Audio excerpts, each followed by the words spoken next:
was a challenge to try and capture something as iconic as Alcatraz.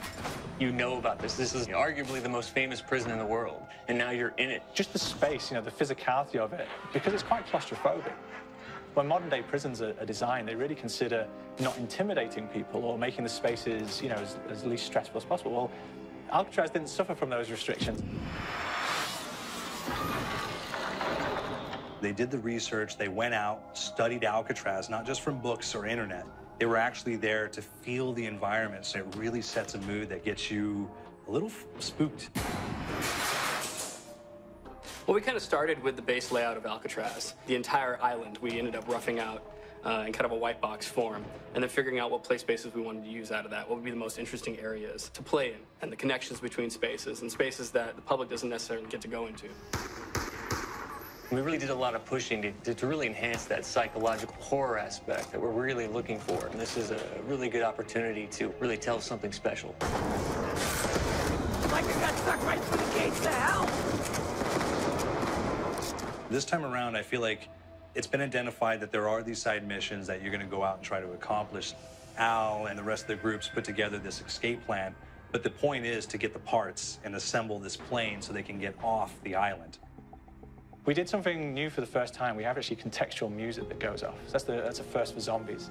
And it's all based around this horror thriller aspect. Every location will have a specific stinger that you hear when you find it, when you discover it, when you start unraveling the story, we start building on the music that you're hearing, and it's really enhancing that experience and going along with it in parallel.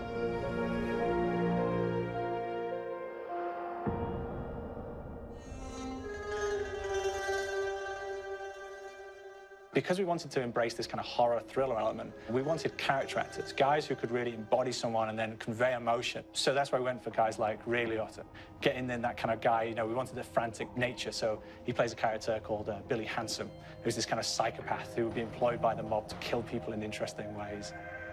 Chaz Palminteri, he plays a guy called Sal DeLuca, an old mob boss. Michael Madsen playing Finn O'Leary. He's kind of worked himself from the floor, you know, from the streets. He's got his hands dirty in the blood and the guts a couple of times. And then we had Joe Pantoliano, and he plays Arthur Arlington, who's nicknamed the Weasel. Those guys, they bring a quality and a subtlety and timing that you can't really identify or try to recreate. Bring it on! Don't trash! You start off in the afterlife mode, and that's just going to be, you know, what's going on. You're going to try to solve the mystery from the second you start. Afterlife, to me, brings a new element, like a new puzzle element. It forces me to think a little bit more or look for the clues or kind of think of zombies on a slightly deeper level.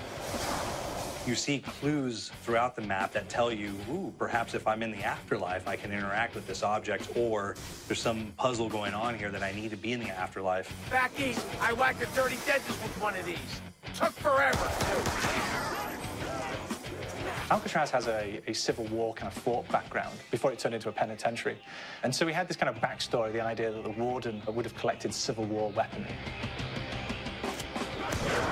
And one of them is a blundergat. It's a fictional weapon, but the idea of the combination between a blunderbuss and a Gatling gun.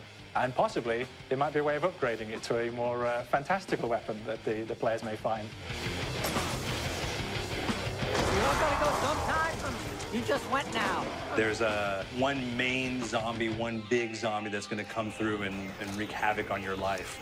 He'll lock down the perk machine, he'll close down the box, so you have to pay to get that open again. So you don't want him to interfere with your process. Now's a good time to pick a fight. It's a fun challenge. It keeps things moving forward. In terms of perks, we have a new perk called Electric Cherry.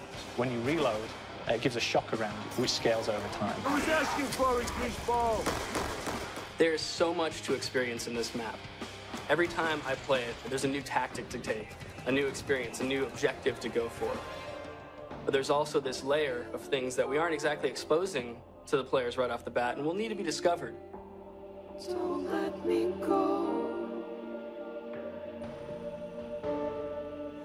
Is it the calling we hear?